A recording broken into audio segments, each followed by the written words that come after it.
Los periodistas. Los periodistas.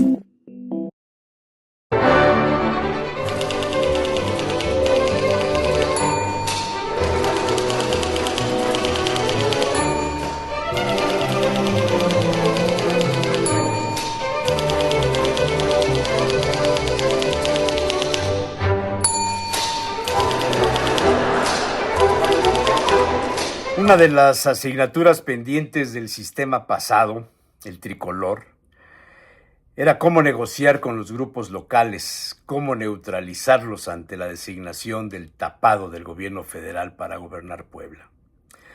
Fernando Gutiérrez Barrios contaba cómo fue enviado a Puebla a negociar el tema del levantamiento de jóvenes universitarios cuando el caso del conflicto de Nava Castillo. El famoso Pollo, el policía de Los Pinos, aceptaba que los poblanos tenían una forma diferente de comportarse ante los deseos y órdenes presidenciales. Alguna vez, en charla con Gutiérrez Barrios y dos personajes más ya fallecidos, uno político y el otro religioso político, brincó la razón del por qué los poblanos se cuecen diferente. Los tres personajes y quien esto escribe aportaron informaciones. La sociedad poblana está acostumbrada a operar subterráneamente, sin importar el sesgo ideológico. Lo mismo sucede entre los grupos políticos locales, en la iglesia, entre los empresarios o en la izquierda. Hay una especie de sentido común entre la sociedad poblana para ocultar sus verdaderos deseos y la toma de decisiones usualmente se hace en espacios reservados, en lo oscurito, pues se duda de todo lo externo máxime cuando los personajes vienen de fuera, del centro, es decir, impuestos por la presidencia o sus allegados. Anécdotas. Serían necesarias varias columnas para contar lo vivido, lo conocido y por supuesto lo sufrido. Quizá uno de los casos más sonados haya sido la elección de presidente municipal de Puebla en 1995.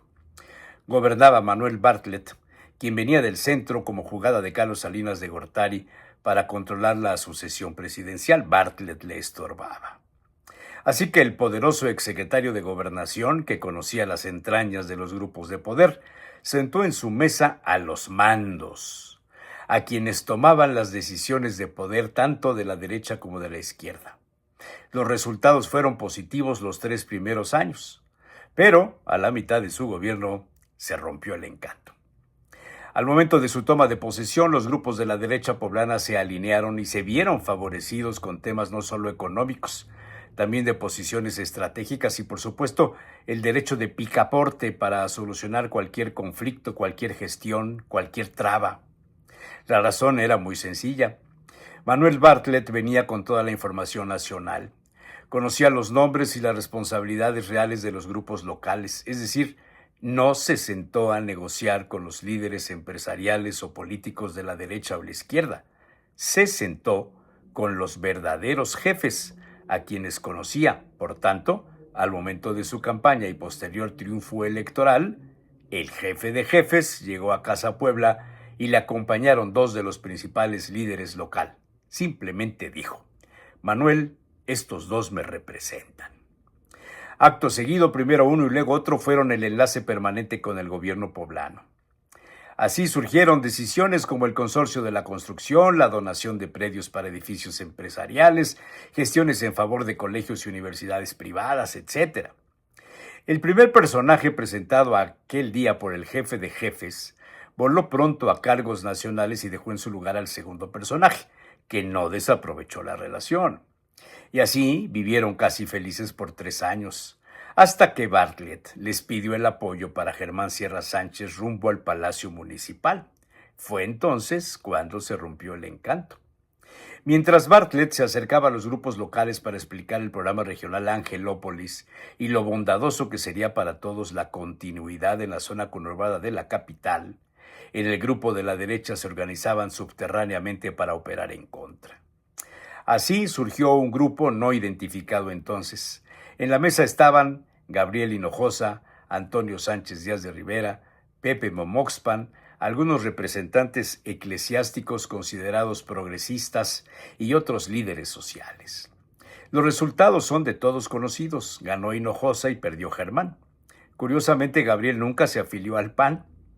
Después se dio el rompimiento de Bartlett con la derecha en medio de denuncias, persecuciones e integración de procesos penales contra dos integrantes de los grupos de derecha, Alfredo Miranda y Herberto Rodríguez Regordoza.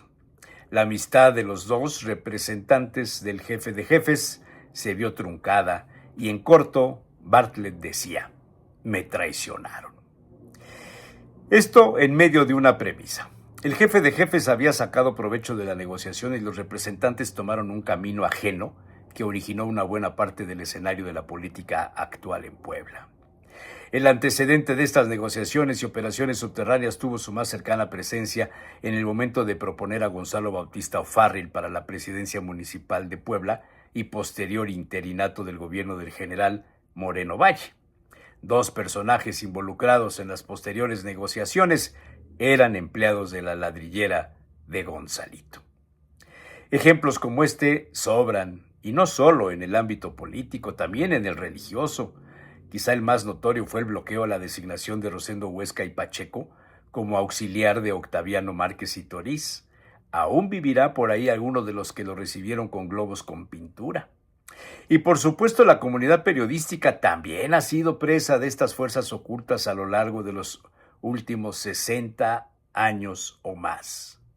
Una buena recopilación de hechos pudiera describirse si cada uno de los actores tundemáquinas hablara y escribiera, contara sobre los vetos a la libertad de expresión. Pero esa es otra historia.